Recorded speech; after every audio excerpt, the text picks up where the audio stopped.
Hello everyone, this is Abdi Dawood from hadka.com, a blog dedicated to Somaliland politics since 2016 and from an activist who's been around this topic since 2010 when Hair 14 was introduced to Somaliland to remove the silly law that said once upon a time only three bodies will exist till the end of time. So it was U'id Wadani, U'id Kulmiye, and Udub. Now, if you know that history very well, you know how we got here. You would know exactly the mistakes made in 2012 that led to this problem that we have today. Before we dig into that, I would like to remind you, you are welcome to my channel. This is the fourth or fifth video series on this topic. So if you feel this is too much, please go see the previous videos where I walk you through slowly how we got to here. And here we have this article from the ICG, which I used to respect back in the days, decades ago. But unfortunately, it's fallen into the hands of few people in Mogadishu. And they actually don't live in Somaliland.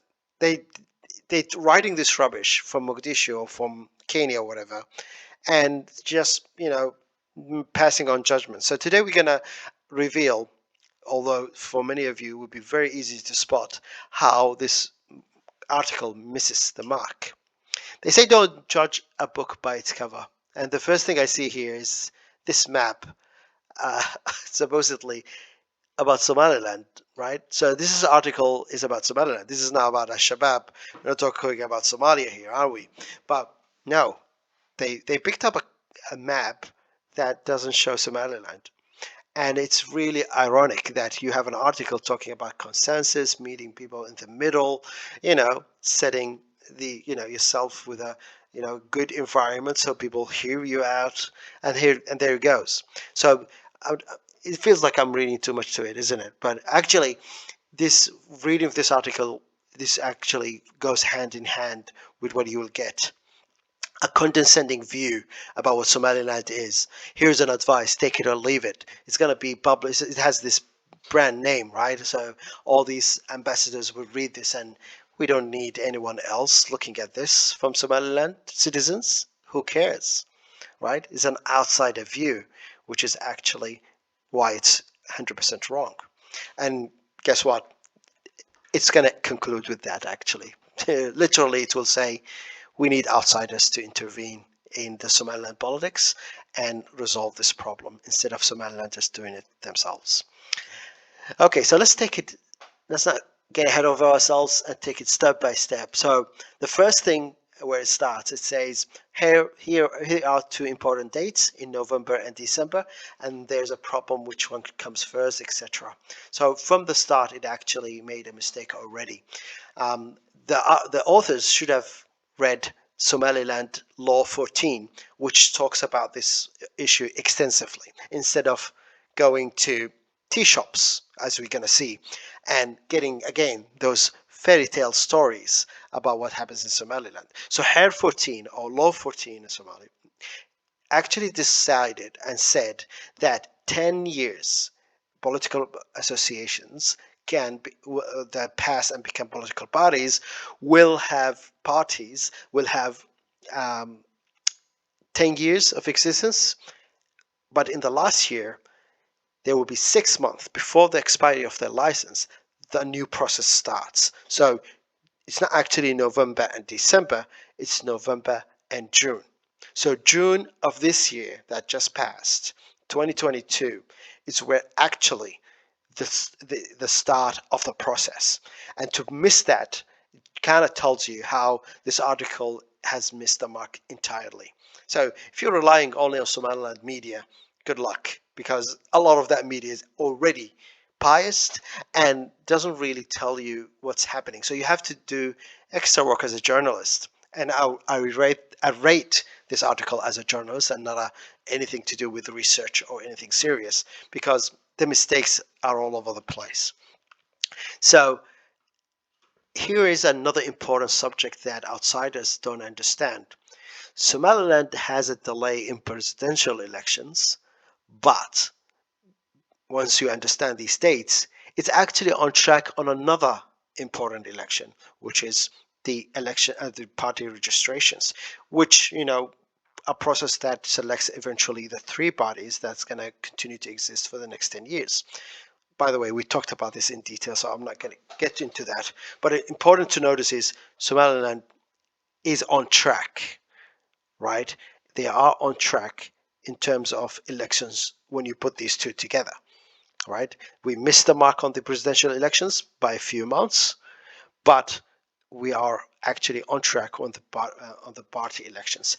That has not been mentioned at all in this article, and that's again one of the problems we do, and the self-harm Somalilanders as well do themselves, is they don't see the filled side of the cup. So let's move on. Now, if you go through this again, it comes and talks about, again, it tells you the people who behind this article are actually not Somalilanders, because no Somalilander will write this rubbish. And excuse me for my language, because it has crossed the line already. So it says, since proclaiming independence from Somalia in 1991, after a year-long insurgency led primarily by members of its dominant Isaac clan, right? So it's kind of saying between the lines, right, that Somaliland is a project of the Isaac clan. Although this is completely wrong, right? Somaliland is a project by all other clans as well. True, the SNM movement have been primarily from the Isaac clan, but it wasn't that its goal wasn't just for the Isaac clan. It worked with all other different clans in order to defeat the dictatorship. And then if we are talking about, we're not talking about Somalia now, so it's really dumb to bring that topic here, because Somaliland was born after that, and it was created by all the clans that are Isaac and non-Isaac.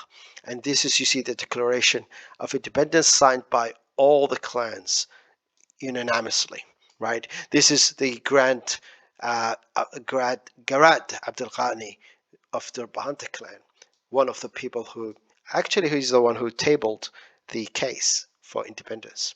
So to put these things here, it kind of shows you how, the other motives behind this, right? And it's important to know this out. Again, I know we can easily ignore this, get to the subject, but it's also, there's a message in between the lines that we need to pay attention to. Now, let's go deeper. So here, there's an item that talks about the history about how the conflict, started in whenever 2021. It talks about, there's a dispute. But guess what? It doesn't talk about the fact that there was a high court ruling that ended the conflict. Watani and Oe, they both fighted against opening of new parties. They were happy that Law 14 2021, which actually is in effect the law at the moment. By the way, if you don't know it's really hard to talk about all of this in one go, but basically that law actually said that party elections should happen, and it allows that as a mechanism to select new parties instead of the local elections.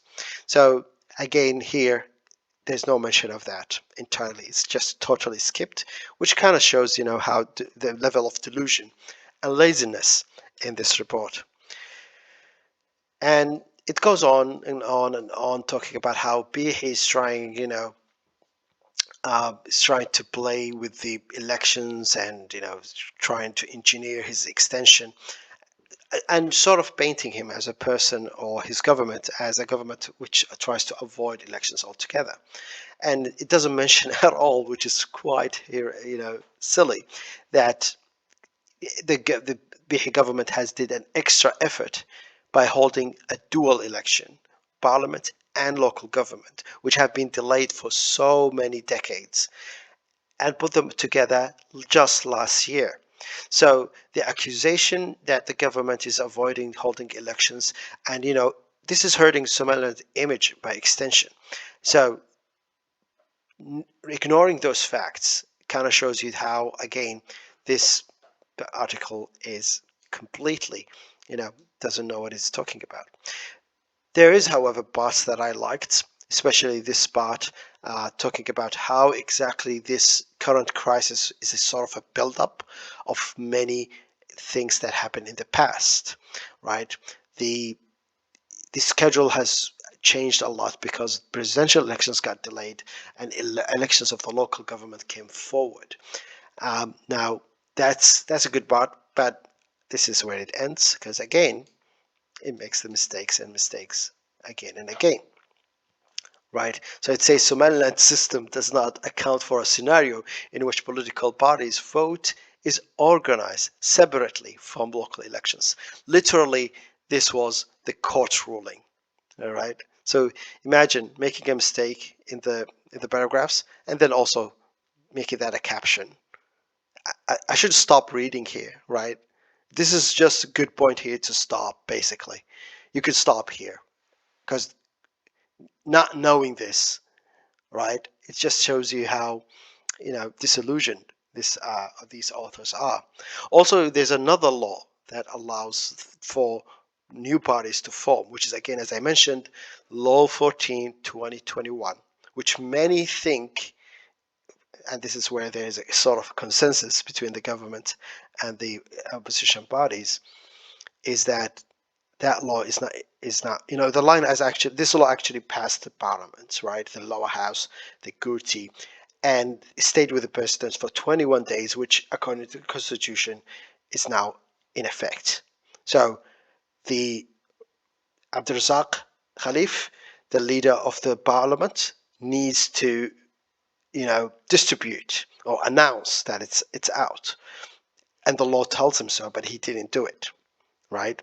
That's why so many months have been lost, right? So a lot of citizens then went to the High Court, and these citizens later on opened new bodies, and they are not associated with anyone, basically, sort of previous freedom fighters and people who thought that, hey, this is a conspiracy against them by the three parties, and the court ruling then came in, vote saying that yes, you can have new political associations without having local elections, right? So to make that mistake here, that just tells you how this, there's nothing to gain from this article. But I need to, the reason why I'm doing this is because sadly, people are just tweeting this and they're sharing it as if there is, something revolutionary.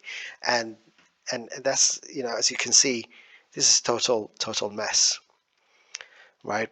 So here it says for the president, rather than the president should have waited for legislative process to complete before opening up the registration for new bodies.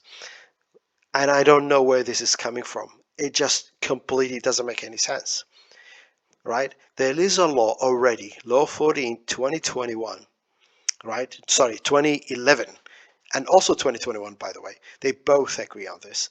You have to start the process 6 months before the expiry of the license.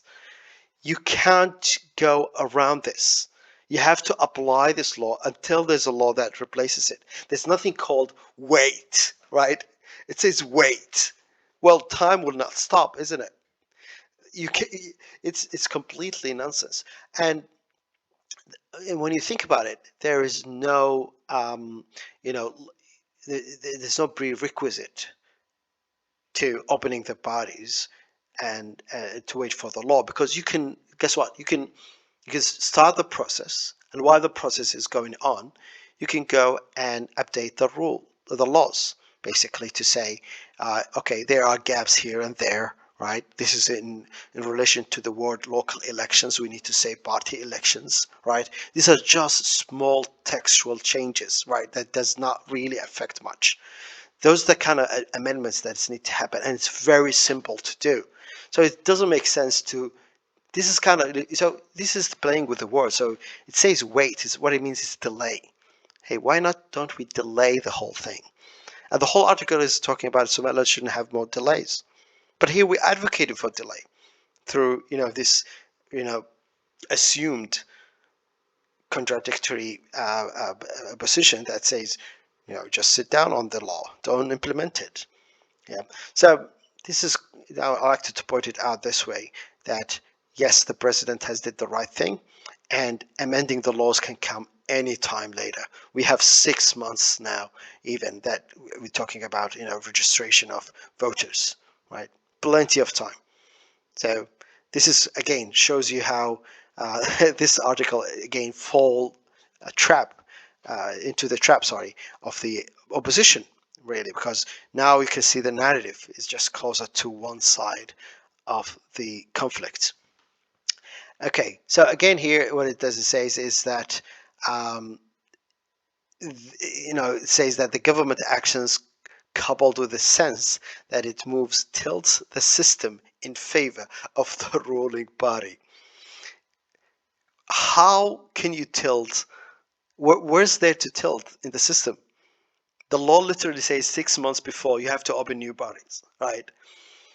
Where is the space that's left for Kulmiya or the government to change? And does the law really stop and become, obsolete when when allegedly there's someone who gets value out of it?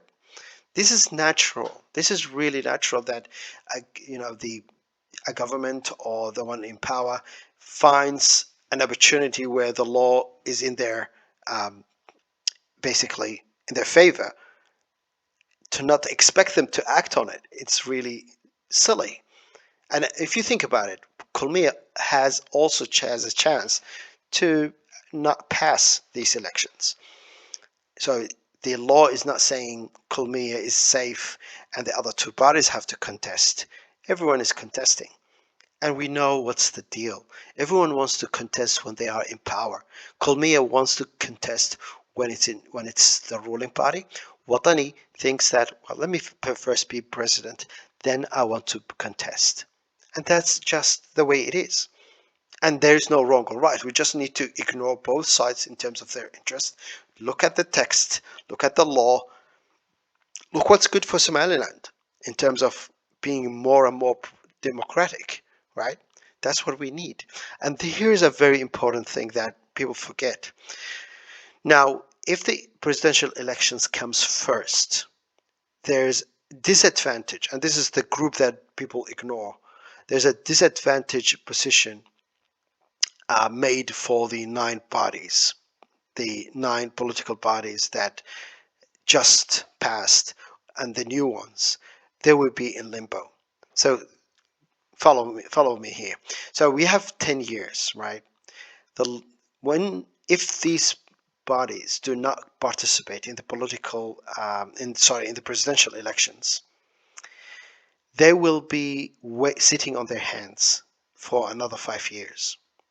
Why? Parliament elections have been just finished last year, local elections as well, and now we're telling them not to participate in the presidential elections. So why would anyone be interested in politics if it's actually 5 years instead of 10? And not 5 years now, 5 years later. That's why the political bodies have to be considered, because they represent more than the 3 bodies. And why do I say that? Well, these 3 bodies, they came into existence and become, legalized in 2021 local elections. If you combine all their votes, right, all of them, it does not reach 40%. So 60% of the population said no to them. And to open more bodies means we are now opening up to the 60% of the society and letting them choose their political future. So that's where we need to focus on, not the opposition, which actually, we can't blame them. They want parties to open when they are in power, and they obviously assume they will be in power if presidential election happens, which is questionable, but that's their wishful thinking, right? So here, this is where we need to really understand the difference between what is the law, what is the self-interest of each group. And if we're looking in the self-interest of each group, we should also include 60% of Somaliland society and population who did not vote for any of these three parties in the first place. So that's a little bit of deep dive into the issue. I was meant to just talk about the article and its silly mistakes. So here, so sometimes it tries to be fair, right? So here it says, oh, look, the government has actually said it did not expect, it did not accept the 2-year extension, right? There was a 2-year extension by the Gurti, and the government actually planned and reduced that from 24 months to 9. And this is, again, as Somalilanders, we fail to sell, or not to sell, there's nothing to sell, to actually just show the truth about what's going on in Somaliland. Yes, we have election delays. Yes, we missed it again. But this time is better. Before, presidents used to have 2 years, 3 years. We have parliament that's extended for 7 years.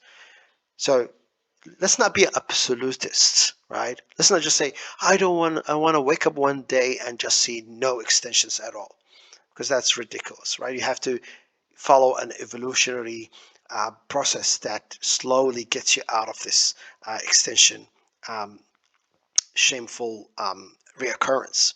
Okay, so President Bihi has narrowed it down to 9 months, right, and followed the National Election Commission guidelines. But this fella here, the authors of this article say, but it remains uncertain if the commitment is sincere. Again, completely biased, because if you just Google the cabinet budget for 2023, the government has already allocated budget for both elections within the time frame. So what is more sincere than allocating budgets and money for the elections? Right? So what is uncertain about that? Maybe what's uncertain is your capability to do just simple Googling and research, right? I guess that's uncertain. All right, so moving on. Here it talked about, again, the fact that the opposition rejected the extension, and it didn't really dig deep into, well, what was the position of the opposition when it was in power and when it was enjoying these extensions. So it didn't mention the fact that Hersi have worked, when he was in the part of the government of Sirayo, has actually advocated and made the Gurti give those 2 years extension when he was almost the BM, as he called himself in his book, of the Somaliland government, right? Error himself, 7 years he enjoyed those extensions. So I know it's two wrongs don't make right, right? I know that it doesn't mean if someone get an extension, everybody gets extension, right? And I agree that we should all condemn this, but we're not really being honest with ourselves if we don't recognize the fact that the people who are saying no extension are the people who are actually gained from most of extensions. So they are the last to speak on this topic, or at least mention that in the article, right? Be really guided by facts to understand the whole situation, right? And again, this tells you how this article is a total mess, right? So here I'm saying there's no mention that 14 new parties rejected the business leaders' idea. So what is this about? In this paragraph, it talks about that business leaders have stepped in and proposed a solution.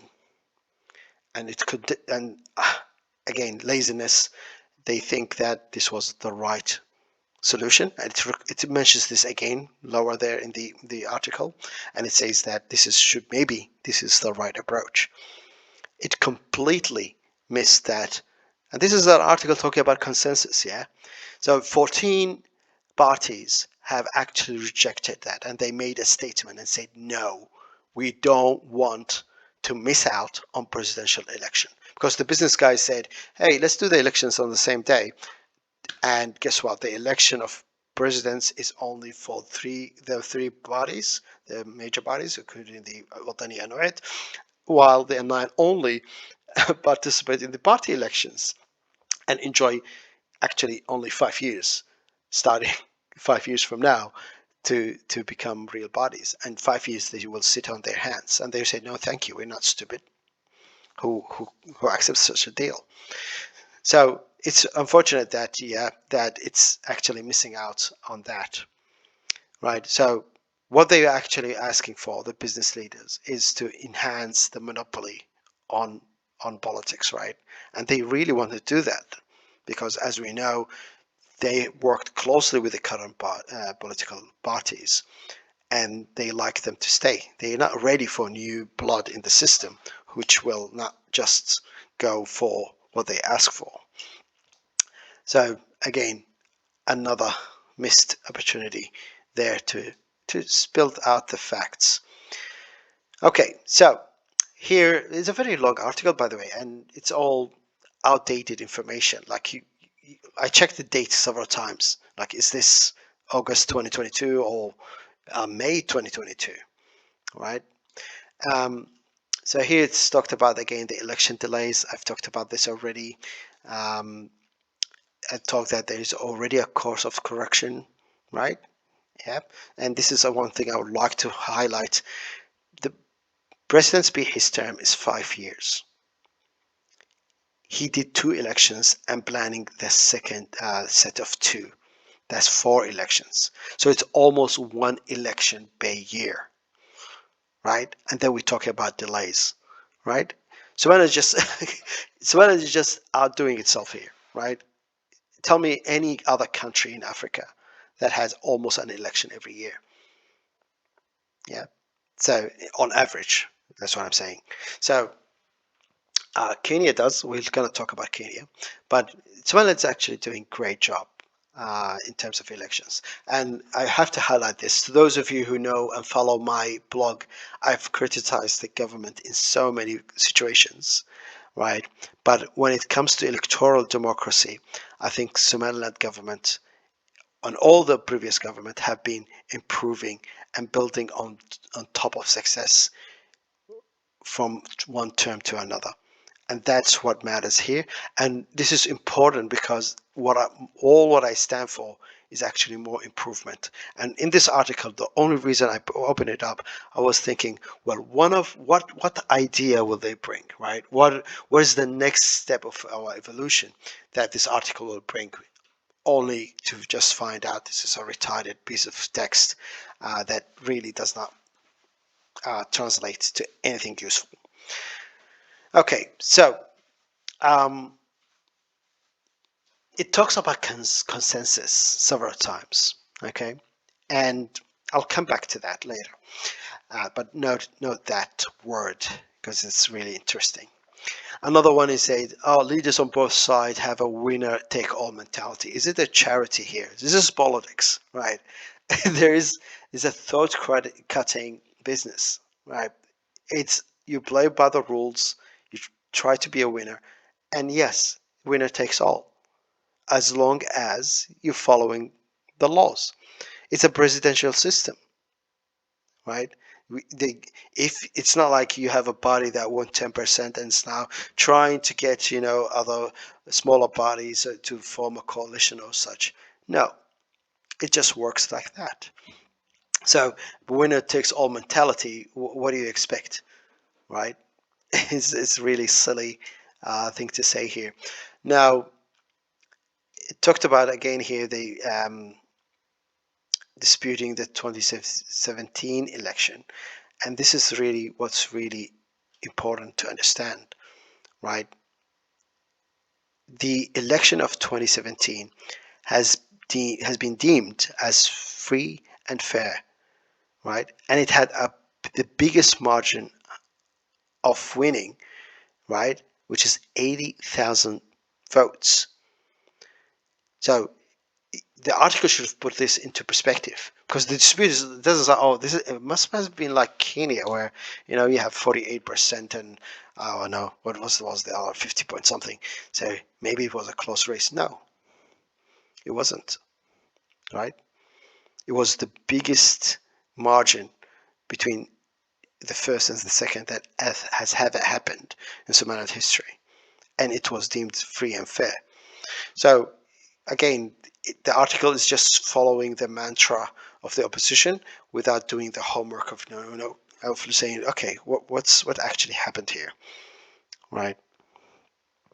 So it talks about the fact that the president rejected all these elders and influential business people, and the reason is not because he rejected them because he didn't like it. None, actually, all of these have all agreed to ignore the new political parties, right? That's the main reason why it was rejected, and it was not just the president.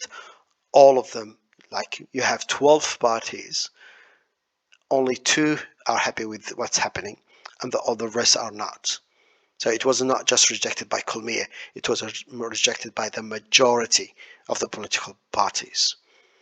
Okay, so again, more and more information hiding or laziness, who knows?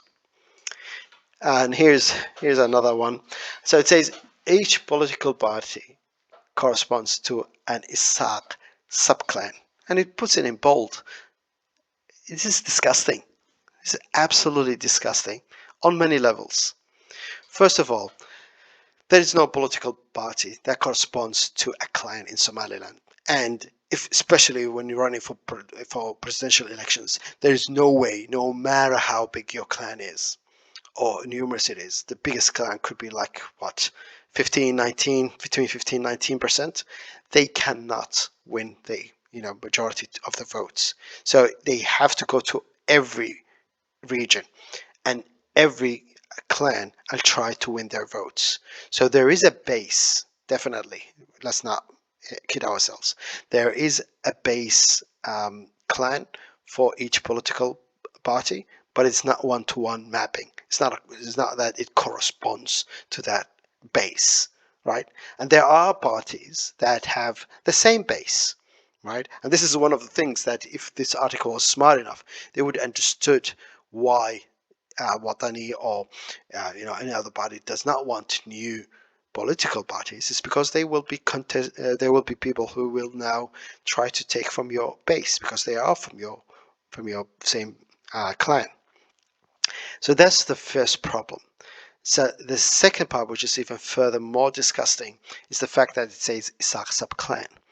So the article is written again by a condescending group of people who don't belong in Somaliland, don't believe in Somaliland, maybe never been to Somaliland, and they consider the Somaliland clans, the Isaac clans, as subclan. So they see him as not to the same level as Hawiye and Darod, right? Yeah, so they think Darod and Hawiye, which are some of them are in Somaliland as well, but predominantly in southern Somalia, they consider that the Isaac is just on the same level, and then you have Habar Awal and Habar Yunus as sub levels, and that's completely wrong. Like all these clans that have the same ancestor, Isaac, they are all separate clans. They are not sub clans. They are clans that exist independently. Yeah. So when the British Empire came to Somaliland and made the protectorate deals and the treaties, they sat with each of these clans independently. There's no thing that's like, hey, Isaac, where is your leader, right? Where is your sultan? No, they sat with each one of them because each one of them was independent. Politically as well, they are all being independent. Okay, this is talking about that back in those days before Somaliland was a country. But Somaliland is today a multi-party democracy, and there is no clan that can ever succeed only by its own. That's why this article quite misses the point. So it's sort of like that again, that condescending mindset, right? Some European or whatever wrote this and thought, oh, must be another Hutu Tutsi situation, right? We have these little clans, they don't like each other and they're trying to oppress one another. That's totally bullshit, right? So here it again says the Garhajis appear to see Pihi's determination to forge ahead with the political parties as part of a ploy by other Sabisa clans to prevent the Garhajis from obtaining presidency. This is again laughable, fairy tales that have no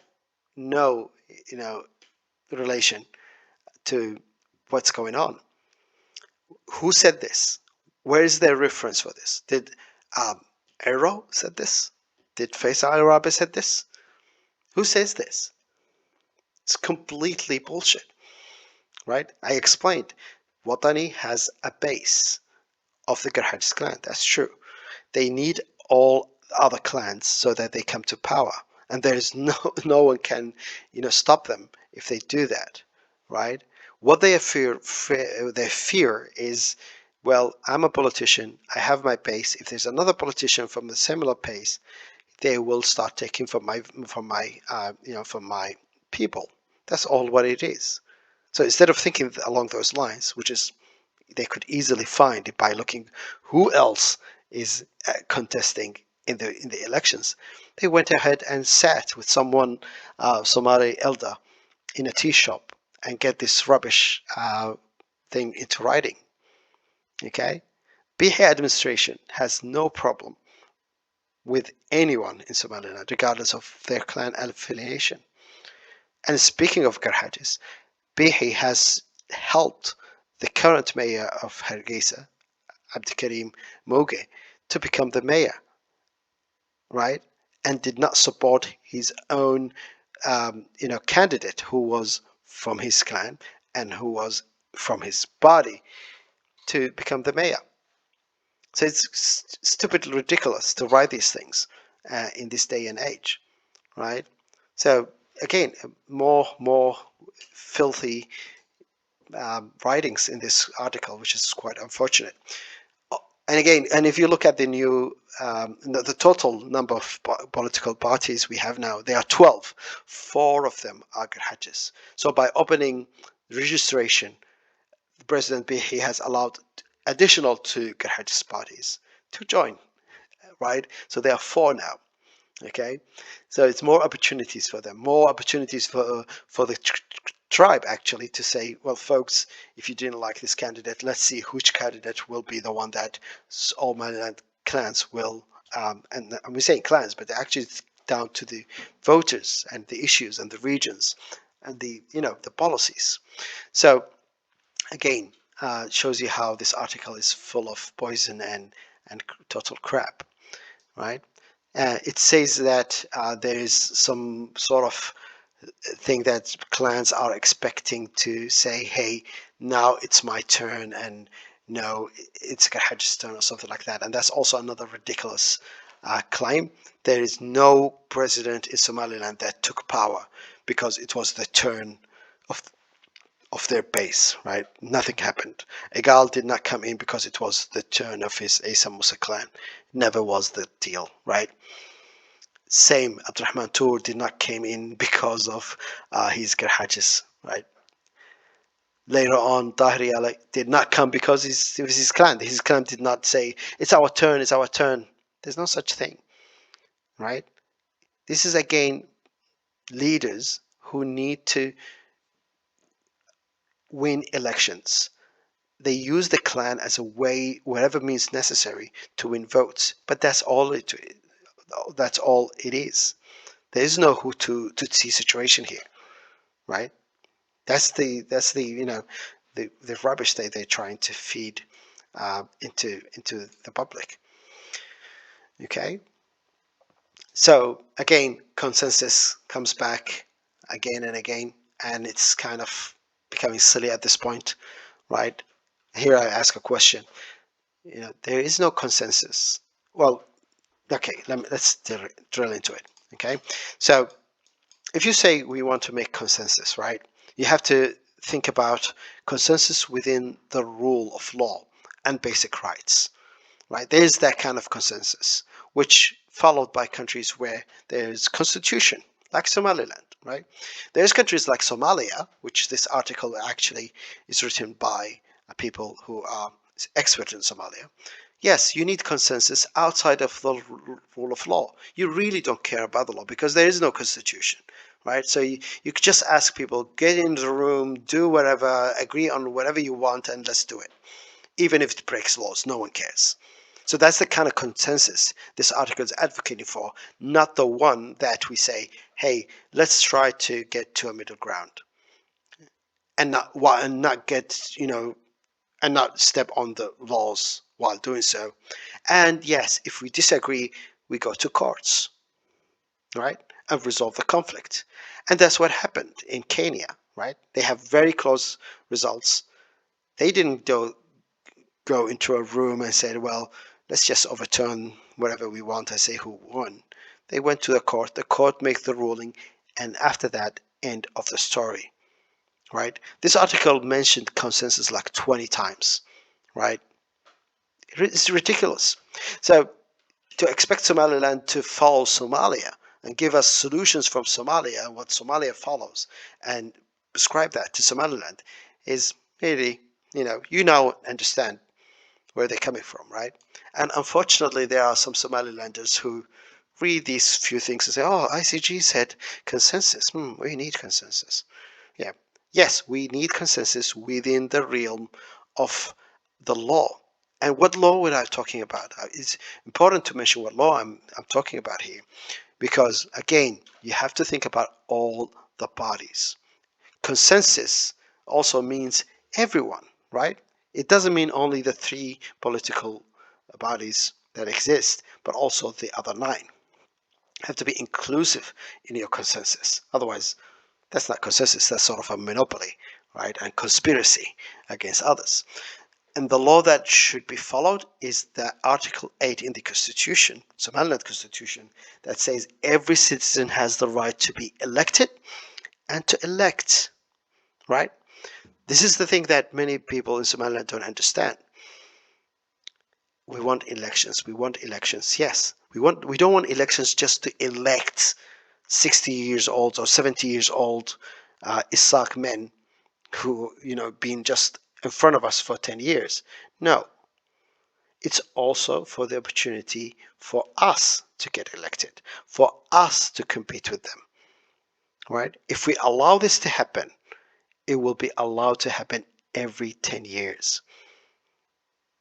And that's actually, that 10 years is one of the things we want to change. We want to make it 5 years. Why is it 10 years? It doesn't make any sense. But that's another topic, so let's leave it there. So yeah, again, as I said, this article is very full of garbage, and it's really unfortunate that many people are just tweeting without looking at the content.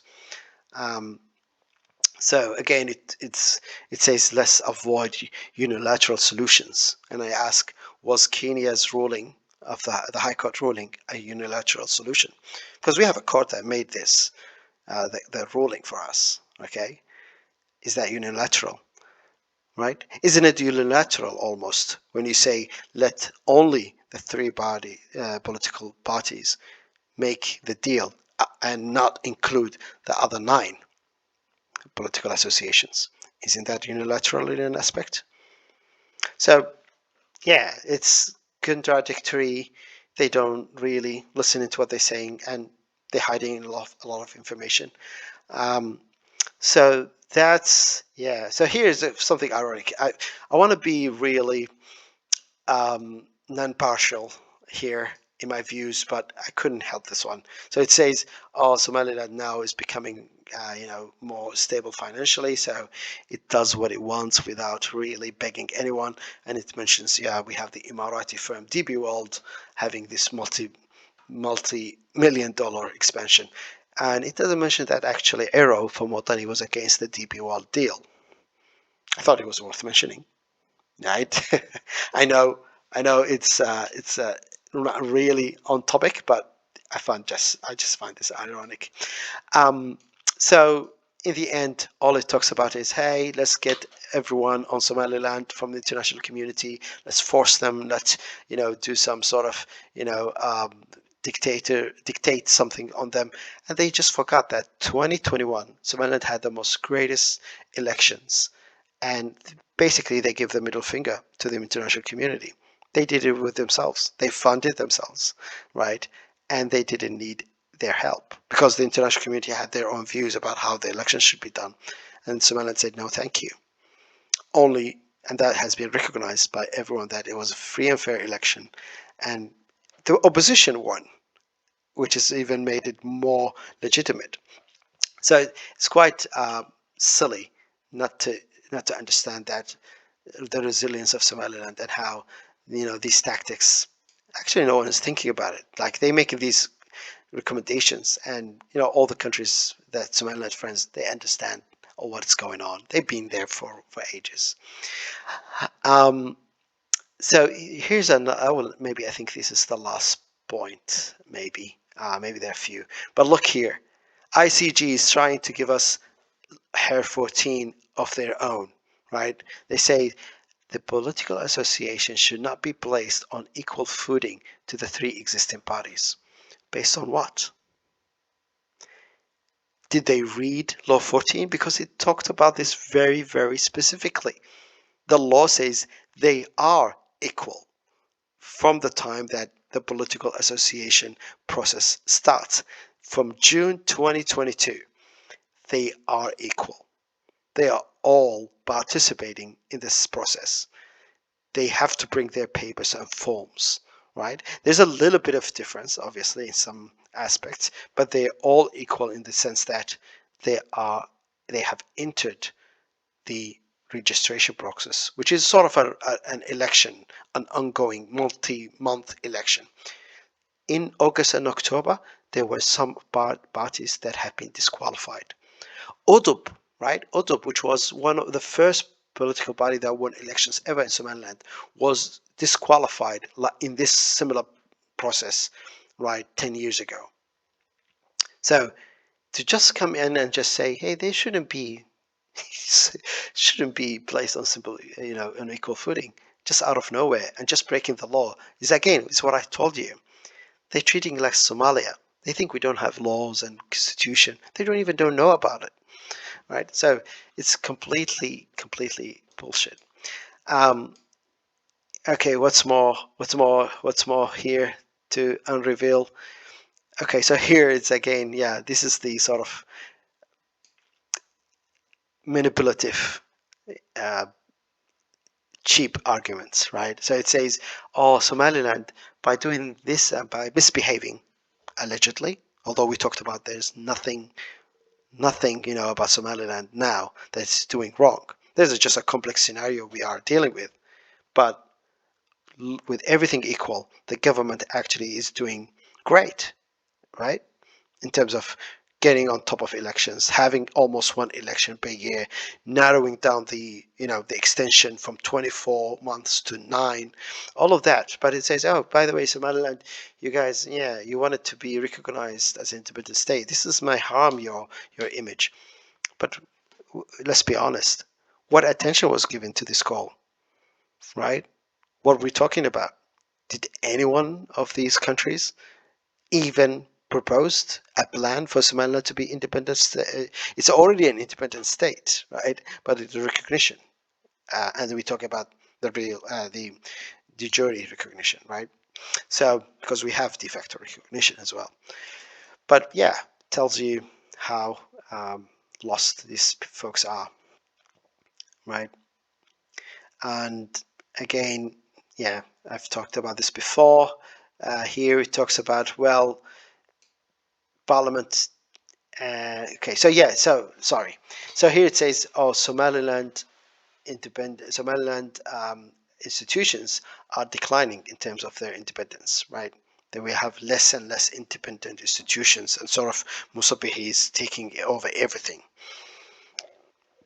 Musabihi has lost the mayor of Hargeisa. He lost the mayor of several Somaliland cities. He has lost the parliament. If anything, things are happening in the opposite direction, right? If that's what we want to talk about, right? There is elections that the government itself have lost. So it's completely, again, lies, laziness, maybe copy paste from stuff they've written 10 years ago, right? They just said, oh, Somaliland, oh, let's just say this, no, without even thinking about what they're saying, what they're writing. right? Okay, so again, they put some links here that takes you nowhere. So you click here, some structural problems. Oh, this sounds like very sophisticated stuff, right? Let me go there, and just takes you to their homepage, tagging every Somaliland article. Again, laziness. So again, this is where it ends, and it's funny. It says um, we have structural problems such as increasing clan dominance at the expense of broader inclusivity in politics. Can you find this really seriously? Like the elections, the party elections, had actually enabled new political parties that are not from the Isaac clans. For the first time, we have political parties led by non-clans that had before. So it's actually addressing the lack of inclusivity in politics that we had before. So this is again shows you how this article is full of contradictions, mistakes, lies, you name it, right? So I didn't have enough time to really write an article replying back because it's not worth it, right?